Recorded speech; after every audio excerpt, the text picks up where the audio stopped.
श्री कृष्ण गोविंद हरे मुरारी हे नाथ नारायण वासुदेवा। जानते हो कृष्ण क्यों हमें तुम पर गुरूर है?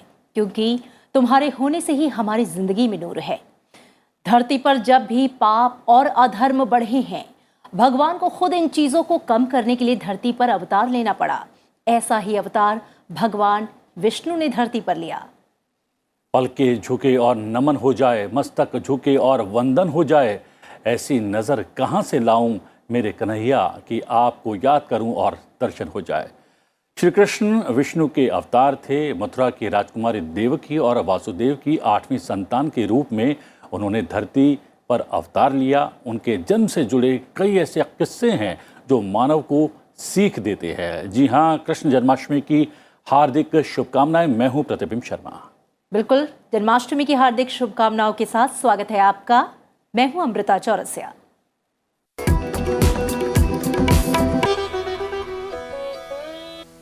और आइए प्रतिबिंब, सबसे पहले हम जान लेते हैं कि आज हेलो इंडिया के हाइलाइट्स क्या हैं। हेलो इंडिया में नजर डालेंगे देश भर में जन्माष्टमी की धूम सहित देश और राज्यों की खबरों पर। साथ ही नजर डालेंगे एनएसए चीफ अजीत डोभाल और रूस के राष्ट्रपति पुतिन के अनोखे प्रस्ताव सहित दुनिया भर की प्रमुख सुर्खियों पर।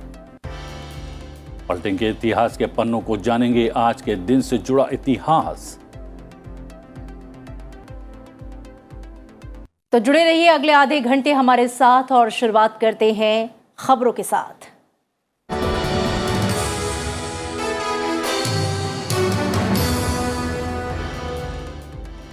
आज देश भर में धूमधाम से मनाया जा रहा है जन्माष्टमी का त्योहार। कृष्ण की जन्मस्थली मथुरा, वृंदावन, गुजरात के द्वारका, राजधानी दिल्ली सहित देश भर के मंदिरों को भव्यता से सजाया गया है। मुंबई की अगर बात करें तो मुंबई में इस अवसर पर दही हांडी को बड़े पैमाने पर आयोजित किया गया है। दही हांडी के लिए इस बार मुंबई में 10 लाख रुपए तक का इनाम भी रखा गया है और श्रद्धालु मंदिरों में दर्शन कर रहे हैं और दही हांडी का भी लाभ उठा रहे हैं। केंद्रीय गृह मंत्री अमित शाह ने कहा है कि सीमावर्ती राज्यों के पुलिस प्रमुखों को सीमावर्ती क्षेत्रों में हो रहे जनसांख्यिकी परिवर्तनों पर नजर रखनी चाहिए।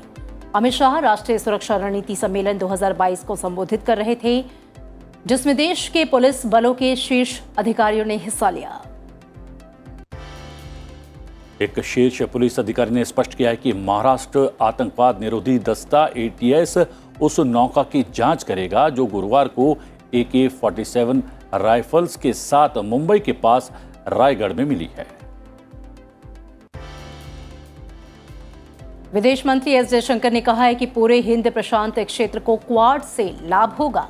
जयशंकर ने चुलालोंगकोर विश्वविद्यालय में India's vision of the Indo Pacific पर बोलते हुए कहा कि क्वाड सबसे प्रमुख बहुपक्षीय मंच है जो इंडो पैसिफिक में समकालीन चुनौतियों और अवसरों का समाधान करता है। नेशनल कॉन्फ्रेंस के अध्यक्ष फारूक अब्दुल्ला और PDP के नेता महबूबा मुफ्ती ने जम्मू और कश्मीर में मतदाता सूची में क्षेत्र के बाहर के लोगों के नाम शामिल करने के मुद्दे पर 22 अगस्त को सर्वदलीय बैठक बुलाई है। दोनों दलों ने केंद्र शासित प्रदेश के मुख्य धारा के राजनीतिक दलों से बात की है और उन्हें बैठक में आमंत्रित किया है। सरकार ने भारत विरोधी सामग्री प्रसारित करने वाले YouTube के 8 चैनलों को ब्लॉक कर दिया है। इसमें 7 चैनल भारतीय और एक पाकिस्तानी न्यूज चैनल है। केंद्र सरकार ने ये कार्रवाई IT रूल्स 2021 के प्रावधानों के तहत की। इस कार्रवाई के बारे में सूचना और प्रसारण मंत्रालय ने जानकारी दी है। जिन YouTube चैनल्स को ब्लॉक किया गया है उनमें 114 करोड़ से अधिक व्यूज और 85,73,000 सब्सक्राइबर्स थे। ये चैनल YouTube पर भारत विरोधी सामग्री प्रसारित कर रहे थे। दिल्ली के उप मुख्यमंत्री मनीष सिसोदिया ने केंद्रीय गृह मंत्री अमित शाह को पत्र लिखकर कहा है कि सरकार रोहिंग्याओं पर अपनी नीति स्पष्ट करे। रोहिंग्याओं को दिल्ली की शांति सुरक्षा के लिए खतरा बताते हुए मनीष सिसोदिया ने कहा है कि यह स्पष्ट किया जाना चाहिए कि दिल्ली सरकार की अनुमति के बिना यहां पर अवैध घुसपैठियों को कैसे रहने दिया जा रहा है। उन्होंने इस मामले की जांच की मांग भी की। वहीं बीजेपी ने इस पर पलटवार किया है। बीजेपी ने दिल्ली सरकार के हाई कोर्ट में दिए गए हलफनामे के आधार पर आरोप लगाया है कि वो स्वयं दिल्ली में घुसपैठियों को पालने पोसने का काम कर रही है और अब वो इससे पीछे हटना चाह रही है। भाजपा ने इस संदर्भ में दिल्ली सरकार द्वारा दिल्ली हाई कोर्ट में पेश किए गए उस हलफनामे की फाइल भी सार्वजनिक की, जिसमें सरकार ने रोहिंग्या परिवारों को पर्याप्त राशन, दवाइयां उपलब्ध कराने का दावा किया। ज्ञानव्यापी मां श्रृंगार गौरी प्रकरण की सुनवाई के दौरान पुलिस पक्ष की तरफ से पैरवी के लिए वकील बदले जाने का हवाला देकर समय दिए जाने की मांग को जहां कोर्ट ने स्वीकार करते हुए तैयारी के लिए 10 दिन का समय दे दिया है, वहीं अदालत ने मसाजिद कमेटी पर लेट लतीफी के लिए 500 रुपए का जुर्माना लगाया है। तो देश की खबरों के बाद आइए अब नजर डाल लेते हैं राज्यवार सुर्खियों पर। अंतर्राष्ट्रीय सीमा पर पाकिस्तानी ड्रोन द्वारा हथियार गिराए जाने की अपनी जांच के सिलसिले में राष्ट्रीय जांच एजेंसी ने गुरुवार को जम्मू कश्मीर के 5 जिलों में तलाशी ली। जम्मू कश्मीर पुलिस ने अंतर्राष्ट्रीय सीमा के पास टोफ गांव में एक पाकिस्तानी ड्रोन द्वारा गिराए गए हथियार और गोला बारूद बरामद किया। जम्मू से संबंधित एक आरोपी ने खुलासे किए थे कि एक पाकिस्तानी कैदी मोहम्मद अली हुसैन उर्फ कासिम ड्रोन गिराने में महत्वपूर्ण भूमिका निभाता है और वो लश्कर तैयबा और अल बद्र का मुख्य संचालक है। पश्चिम बंगाल कैबिनेट ने राज्य में 18 औद्योगिक इकाइयों और 5 नए औद्योगिक पार्कों की स्थापना को अपनी मंजूरी प्रदान कर दी है। कैबिनेट ने 21,000 राशन डीलर्स को 75 रुपए प्रति क्विंटल राशन मदों के अतिरिक्त कमीशन के अनुदान को भी मंजूरी दी है। इस योजना को द्वारे राशन योजना के तहत चलाया गया है।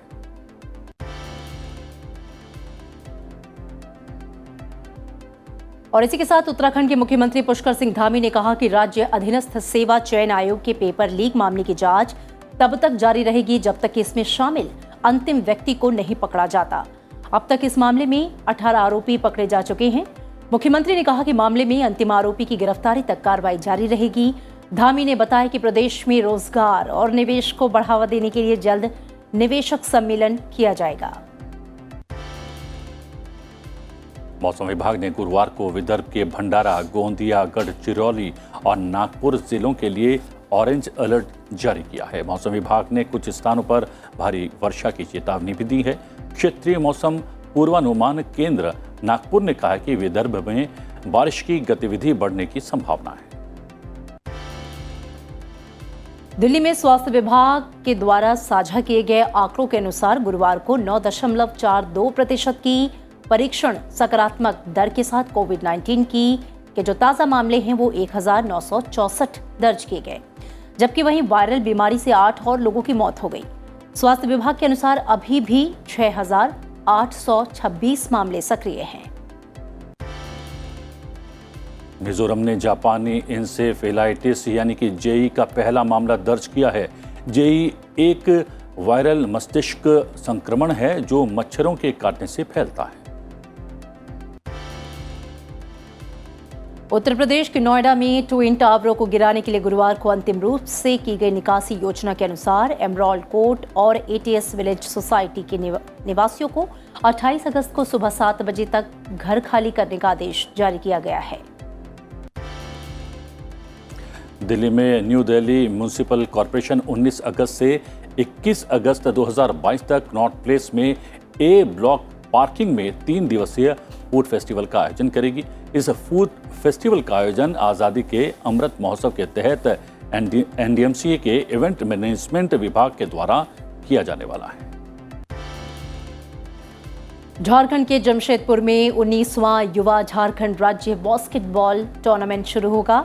19 से 21 अगस्त तक चलने वाले इस चैंपियनशिप में पूरे झारखंड से करीब 22 टीमें शामिल हो रही हैं। केंद्रीय सड़क परिवहन और राजमार्ग मंत्री नितिन गडकरी ने मुंबई में भारत की पहली double decker AC electric bus का अनावरण किया। राजस्थान के मुख्यमंत्री अशोक गहलोत ने केंद्र सरकार से गायों में होने वाली लंपी बीमारी को राज्य आपदा घोषित करने की मांग की। उन्होंने कहा कि इससे 7 से 8 राज्य ग्रसित हैं। और राज्यवार सुर्खियों के बाद आइए अब नजर डाल लेते हैं अंतर्राष्ट्रीय सुर्खियों पर। राष्ट्रीय सुरक्षा सलाहकार अजित डोभाल और रूसी उप प्रधानमंत्री डेनिस मोंटोरोव ने आर्थिक जुड़ाव पर ध्यान देने के साथ मॉस्को में वार्ता की। डोभाल 2 दिवसीय रूस के दौरे पर हैं। बुधवार को उन्होंने अपने रूसी समकक्ष निकोलाई पेट्रुशेव के साथ बातचीत की। यूक्रेन पर रूसी हमलों के बीच युद्ध को खत्म करने की कूटनीतिक हल तलाशने के लिए संयुक्त राष्ट्र महासचिव एंटोनियो गुटेरेस गुरुवार को यूक्रेन पहुंच गए। गुटेरेस ने लवीव में रूसी हमलों से हुई तबाही का जायजा भी लिया। इसके अलावा उन्होंने टर्की के राष्ट्रपति तैयब अर्दोआन की मौजूदगी में यूक्रेनी राष्ट्रपति जेलेंस्की से बात की, अनाज आपूर्ति सुचारू रखने के लिए चर्चा की। वहीं दक्षिणी जिले में यूक्रेनी सैनिकों ने रूसी सेना के बख्तरबंद वाहन और आयुध भंडार को तबाह करते हुए 29 रूसी सैनिकों को मारने का दावा किया है। चीन की धमकी दरकिनार कर अमेरिका ने ताइवान से अधिक निवेश के गहरे व्यापारिक संबंधों के लिए औपचारिक व्यापार वार्ता शुरू करने का ऐलान किया है। अमेरिकन इंस्टीट्यूट इन ताइवान और Taipei economic and cultural representative office के तहत व्यापार पर औपचारिक बातचीत शुरू कर दी गई है। दोनों पक्षों के बीच आपसी व्यापार प्राथमिकताओं को साझा मूल्यों के आधार पर बढ़ाया जाएगा। इस साल जून में AIT व TECRO ने अमेरिका और ताइवान के बीच 21वीं सदी में व्यापार वार्ता पर रोड मैप तैयार करने का ऐलान किया था। दोनों पक्षों ने व्यापार सुविधा, अच्छी नियामक प्रथाओं, मजबूत भ्रष्टाचार विरोधी मानकों, लघु और मध्यम उद्यमों के बीच व्यापार बढ़ाने, कृषि व्यापार को बढ़ावा देने, व्यापार के लिए भेदभावपूर्ण बाधाओं को दूर करने जैसे 11 विषयों पर बातचीत के लिए एक एजेंडा निर्धारित किया है। गुरुवार को एक नए सर्वेक्षण ने कंजर्वेटिव पार्टी की अगुवाई की दौड़ में पूर्व चांसलर ऋषि सुनक पर विदेश सचिव लिज ट्रस की 32 अंकों की बढ़त की पुष्टि की है। हालांकि निवर्तमान प्रधानमंत्री बोरिस जॉनसन टोरी सदस्यों के बीच अब भी सबसे ज्यादा लोकप्रिय बने हुए हैं। यूकोव सर्वेक्षण के मुताबिक 66% सदस्य लिज ट्रस के लिए मतदान के पक्ष में हैं और 34% ब्रिटिश भारतीय पूर्व मंत्री सुनक के पक्ष में हैं। सर्वेक्षण में अपदस्थ नेता बोरिस जॉनसन के पक्ष में बहुमत भी दिखाया गया है, जिसमें 55% ने कहा है कि टोरी सांसदों ने उन्हें इस्तीफा देने के लिए मजबूर करके गलत किया है, जबकि 40% ने कहा है कि उन्होंने सही किया है। रूसी राष्ट्रपति व्लादिमीर पुतिन ने अपने देश की महिलाओं को 10 या इससे अधिक बच्चे पैदा करने का अनोखा प्रस्ताव दिया। इसके बदले उन्हें पैसे भी दिए जाएंगे। वहीं पुतिन की इस पेशकश को विशेषज्ञता हताशा में लिया गया फैसला मान रहे हैं। राष्ट्रपति के नए प्रस्ताव के मुताबिक 10 बच्चों को जन्म देने और उन्हें जीवित रखने के बदले में सरकार माओ को करीब 13 लाख रुपए यानी कि 13,500 पाउंड देगी। दरअसल कोरोना महामारी और यूक्रेन के साथ जारी जंग की वजह से रूस में जनसंख्या संकट उत्पन्न हो गया है। इससे निपटने के लिए पुतिन ने देश की महिलाओं के सामने यह प्रस्ताव रखा है। पाकिस्तानी सेना की तीखी आलोचना करते हुए पूर्व प्रधानमंत्री इमरान खान ने कहा है कि सेना को इतिहास में देश में भ्रष्टाचार को रोकने के लिए कुछ न करने का जिम्मेदार ठहराया जाएगा। इस्लामाबाद में एक सेमिनार को संबोधित करते हुए पाकिस्तान तहरीक इंसाफ के नेता ने सेना के लिए तटस्थ शब्द का इस्तेमाल किया। उन्होंने कहा कि सेना को तटस्थ रहने की अपनी नीति पर पुनर्विचार करना चाहिए और देश की खराब होती आर्थिक स्थिति को सुधारने के लिए कदम उठाना चाहिए। पाकिस्तान ने अवैध कब्जे वाले कश्मीर में 15वां संविधान संशोधन लागू किया। इसके विरोध में पूरे POK में जबरदस्त आक्रोश है। लोग खोलकर पाकिस्तान सरकार के खिलाफ बगावत पर उतर आए हैं। 15वें संशोधन के नाम पर पाकिस्तान ने POK के नाम के आगे आजाद जोड़ा है, लेकिन सभी वित्तीय व प्रशासकीय शक्तियां छीन ली हैं। इसके विरोध में 14 अगस्त से पूरे POK में धरना प्रदर्शन जारी है। गुरुवार को चारहोई व कोटली में जबरदस्त प्रदर्शन हुआ। बाग, नार, चाक्सवारी, रावलकोट, नीलम घाटी, मुजफ्फराबाद सहित कई जगह हिंसक प्रदर्शन हुए। स्थानीय लोगों का कहना है कि पाकिस्तान ने कश्मीर को हमेशा के लिए विभाजित रखने के लिए ये साजिश रची है। अल्जीरिया में आग से मरने वालों की संख्या लगभग 38 हो गई है। वहीं अल्जीरिया के फायर ब्रिगेड की गाड़ियां सूखे से जूझ रही हैं, जिससे स्थिति और भी विकट हो गई है। कनाडा के उच्चायोग ने कहा है कि वो भारत में वीजा के लिए प्रतीक्षा कर रहे लोगों के प्रतीक्षा समय को कम करने के लिए काम कर रहे हैं। कनाडा के उच्चायोग ने ट्वीट्स की एक श्रृंखला में कहा कि हजारों भारतीय छात्र हर हफ्ते अपना वीजा प्राप्त कर रहे हैं और ये प्रतीक्षा समय को कम करने के लिए हर संभव प्रयास जो है वो जारी रखा जाएगा।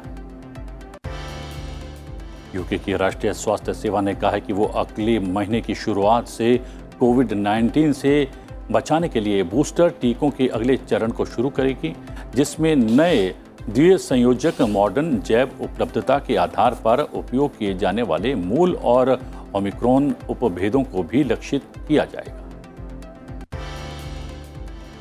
संयुक्त राष्ट्र के विशेष दूत नोलेन हेजर ने कहा है कि म्यांमार की सैन्य स्थापित सरकार और देश की कैद पूर्व नेता आंग सान सू की के बीच सामंजस्य बैठक कराने के लिए वो तैयार है। पिछले साल फरवरी में सू की चुनी हुई सरकार को सेना द्वारा सत्ता से बेदखल करने के बाद से म्यांमार हिंसक अशांति का शिकार हो गया है। एप्पल ने आईफोन, आईपैड और मैक के लिए सुरक्षा खामी की चेतावनी जारी की है। एप्पल ने गंभीर सुरक्षा कमजोरियों का खुलासा किया है जो संभावित रूप से हैकर्स को उपकरणों पर पूर्ण नियंत्रण लेने की अनुमति दे सकते हैं। वहीं इस मामले में कंपनी का कहना यह भी है कि वो इससे अवगत है और वो इसके लिए काम कर रही है। और अब नजर डालते हैं आज की गतिविधियों पर। प्रधानमंत्री नरेंद्र मोदी आज गोवा में हर घर जल उत्सव को सुबह 10:30 बजे संबोधित करेंगे। कार्यक्रम गोवा में इंस्टीट्यूट मैनेजमेंट ब्रागेंजा में आयोजित किया जाएगा। केंद्रीय जल शक्ति मंत्री गजेंद्र सिंह शेखावत और गोवा के मुख्यमंत्री प्रमोद सावंत इस अवसर पर मौजूद रहेंगे। केंद्रीय मंत्री सर्बानंद सोनोवाल ईरान और यूएई के आधिकारिक दौरे पर हैं। वो चाबहार, ईरान के शाहिद बहेश्ती बंदरगाह का दौरा करेंगे। वो मंत्री स्तरीय यात्रा दोनों देशों के बीच संबंधों और समुद्री संबंधों को मजबूत करने वाले हैं। आज विश्व फोटोग्राफी दिवस है। इस अवसर पर पद्मश्री पुरस्कार विजेता रघु रॉय ललित कला अकादमी गैलरी रविंद्र भवन दिल्ली में फोटोग्राफर प्रदर्शनी का उद्घाटन करेंगे। आज से mega air combat exercise pitch black 2022 का अभ्यास शुरू हो रहा है। भारत 17 देशों के साथ इस mega air combat exercise pitch black 2022 में हिस्सा ले रहा है।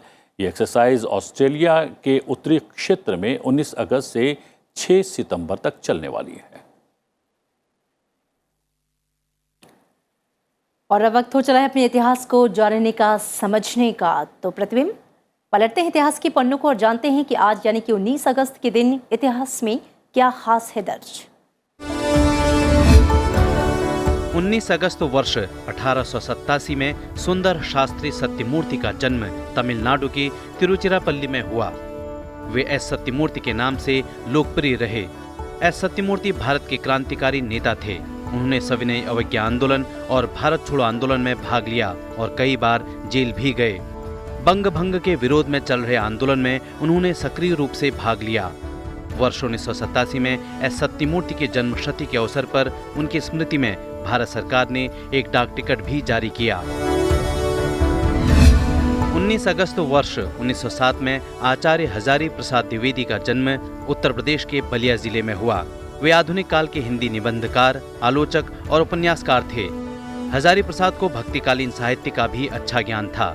सूर साहित्य, आलोक पर्व, अशोक के फूल और बाण भट्ट की आत्मकथा उनकी प्रमुख रचनाएं हैं।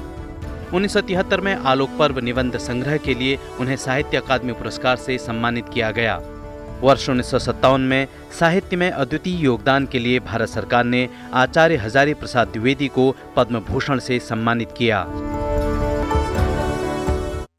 और आज श्री कृष्ण जन्माष्टमी है। लोकसभा अध्यक्ष ओम बिरला ने जन्माष्टमी के पावन मौके पर देशवासियों को शुभकामनाएं देते हुए ट्वीट किया है।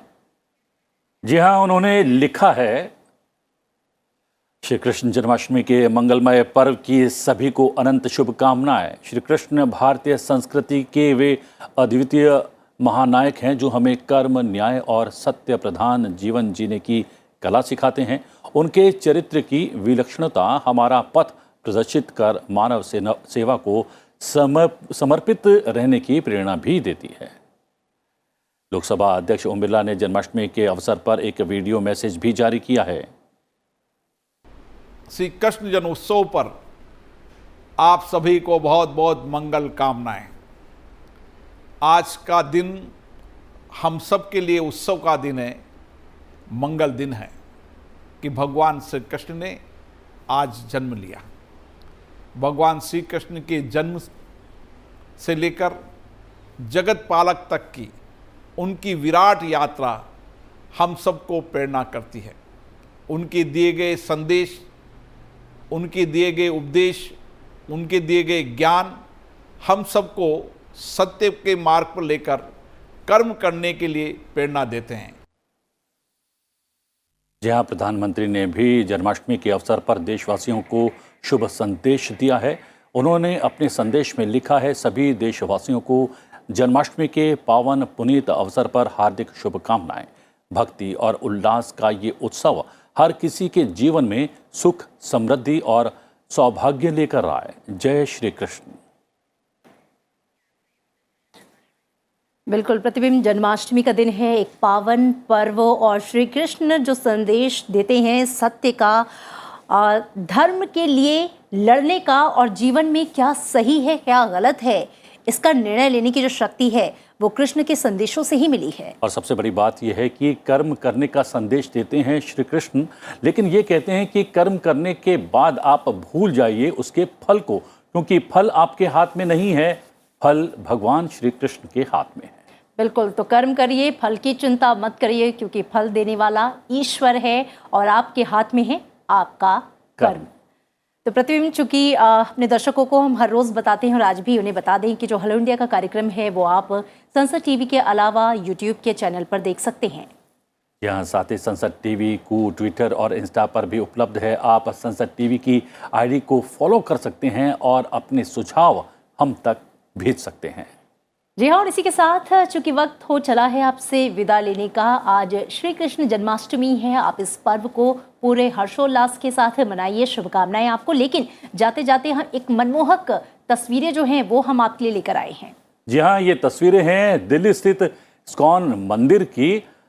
देखिए इन शानदार तस्वीरों, इस खास वीडियो को, आप इसका आनंद लीजिए, जन्माष्टमी का त्योहार मनाइए और हमें फिलहाल आज्ञा दीजिए। नमस्कार।